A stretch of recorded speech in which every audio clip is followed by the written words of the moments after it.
तुम्हें लगता है इंडिया में रेप लॉ स्ट्रिक्ट है? सच बोलूं, या तो तुम बेवकूफ हो या तुम्हें बेवकूफ बनाया गया है।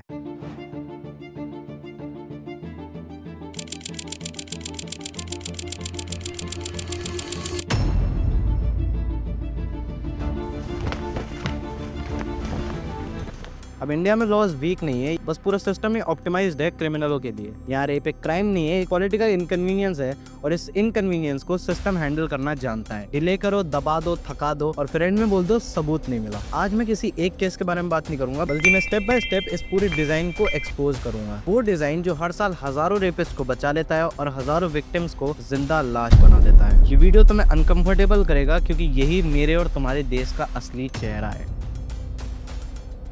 सबसे पहले समझो रेप होता किसके साथ है और बच कौन जाता है। विक्टिम्स अक्सर होती हैं दलित, आदिवासी, गरीब, माइनर्स, मेनली हेल्पलेस, और अक्यूज्ड होते हैं dominant caste, political workers, MLA या मंत्री का भतीजे या फिर खुद एमएलए या मंत्री। इंडिया में जस्टिस अंधा नहीं है, वो बस नीचे देख के चलता है, कहीं किसी पैसे वाले मंत्री से आई कांटेक्ट ना हो जाए। अगर तुम पावरफुल हो तो सिस्टम तुम्हें प्रोटेक्ट करेगा, अगर तुम वीक हो तो सिस्टम तुम्हें टेस्ट करेगा, और जो टेस्ट क्लियर नहीं कर पाता वो टूट जाता है। 4 मेन चीजों के बारे में बात करेंगे: विक्टिम्स, पुलिस, पॉलिटिशियंस और जुडिशरी। अब किसी भी विक्टिम के साथ कुछ गलत होता है, वो जाता है पुलिस के पास एफआईआर या कंप्लेन लिखवाने, और पुलिस उसकी एफआईआर लिख लेती है। नहीं, विक्टिम से सबसे पहले बोला जाता है सोच लो, फैमिली का नाम खराब हो जाएगा, केस लंबा चलेगा, समझौता कर लो। मतलब रेप के बाद भी एफआईआर कराने ना कराने के डिसीजन का बोझ भी विक्टिम के ऊपर ही है।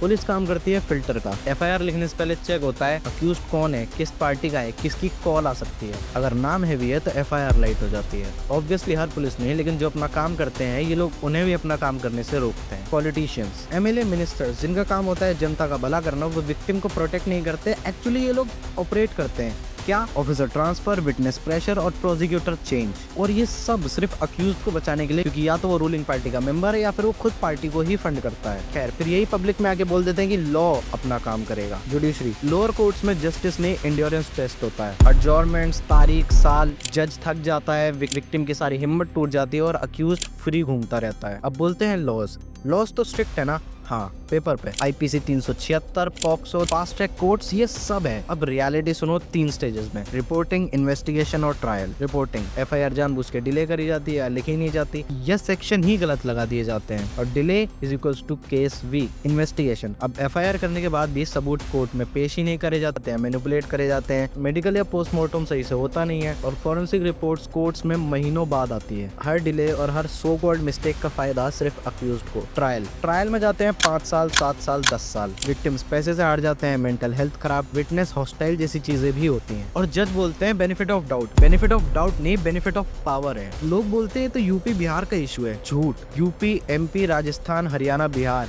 ये पूरे इंडिया का इशू है।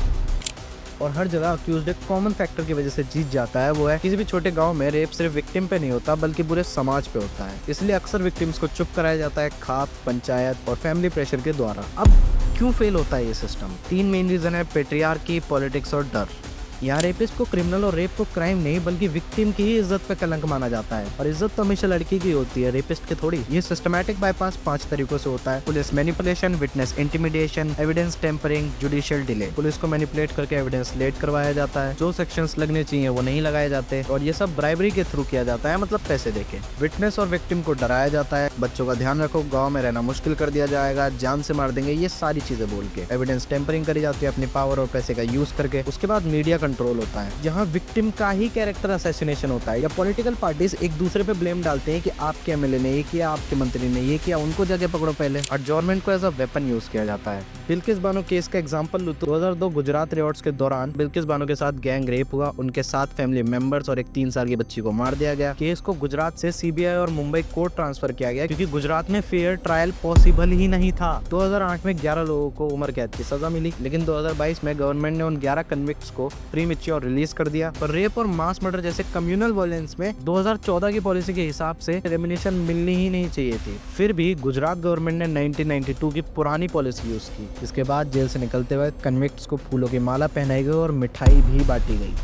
Psychological impact. इसका इम्पैक्ट सिर्फ सर्वाइवर पे नहीं होता, हर लड़की सीख लेती है बोलना महंगा है, चुप रहना सेफ है। हर रेपिस्ट सीख लेता है अगर पावर है तो कुछ नहीं होगा। और डेमोक्रेसी सीख लेती है कॉन्स्टिट्यूशन एक शो पीस है जो देखने और दिखाने के लिए बढ़िया है। कंक्लूजन, इंडिया रेपिस्ट को पनिश नहीं करता क्योंकि इंडिया चाहता ही नहीं है। ये फेलियर नहीं, चॉइस है। चॉइस जहाँ पावर पेन से ज्यादा इंपॉर्टेंट है, चॉइस जहाँ पॉलिटिक्स जस्टिस से ऊपर है, चॉइस जहाँ सर्वाइवर एक्सपेंडेबल है। जब तक पुलिस मंत्री के नीचे, जब तक कोर्ट्स सिर्फ नाम के फास्ट ट्रैक हैं और जब तक पॉलिटिकल पार्टीज क्रिमिनल्स को टिकट्स देती रहेंगी, तब तक लॉ सिर्फ कागज पे रहेंगे और ग्राउंड रियलिटी में सिर्फ एक ही मैसेज रहेगा कि अगर तुम पावरफुल हो तो तुम सेफ हो। अगर ये वीडियो तुम्हें अनकंफर्टेबल लगा तो अच्छा है। एक पर्टिकुलर केस के ऊपर सभी अवेयरनेस रेज करते हैं, पर मैं चाहता था कि मैं इस पूरे सिस्टम को एक्सपोज करूं, इसलिए वीडियो बनाई। अच्छी लगी हो तो लाइक करो, सब्सक्राइब करो। Be strong, be kind, be educated. Cryptic talk signing off.